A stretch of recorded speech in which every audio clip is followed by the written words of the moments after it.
ఒక గొప్ప విశేషం జరిగింది.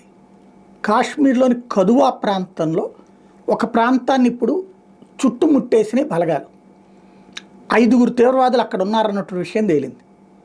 ఎలా తెలిసింది వీళ్ళకి అంటే, స్థానికంగా ఉండేటటువంటి మహిళలు, ఈ పుల్లలు ఏరుకునేటటువంటి మహిళలు ఇదివరకు తీవ్రవాదులు కనబడితే వాళ్లతో స్నేహంగా ఉంటూ వాళ్ళకి ఈ సైన్యానికి సంబంధించినటువంటి సమాచారం, పోలీసులకు సంబంధించిన సమాచారం ఇచ్చి వాళ్ళని కాపు కాసుకొచ్చేవాళ్ళు, వాళ్ళకి అండగా నిలబడుతుండేవాళ్ళు.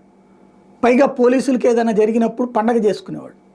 ఇప్పుడు ఆర్టికల్ 370 రద్దు తర్వాత అక్కడ జరుగుతున్న అభివృద్ధి, ఆ ప్రాంతంలో వచ్చిన ఉపాధి అవకాశాలు, ఉద్యోగ అవకాశాలు, బిడ్డల భవితకు వచ్చినటువంటి దారితో ఇంతకాలం తమని ఈ ఉగ్రవాదులు, ఈ ఉగ్రవాద భావజాలికులు మోసం చేశారని గ్రహించారు. దాంతో ఇప్పుడు సైన్యానికి సహకరించడం ప్రారంభించారు. కదువా ప్రాంతంలో ముళ్ళ పొదల దగ్గర నక్కి ఉన్నటువంటి 5గురు తీవ్రవాదుల సమాచారాన్ని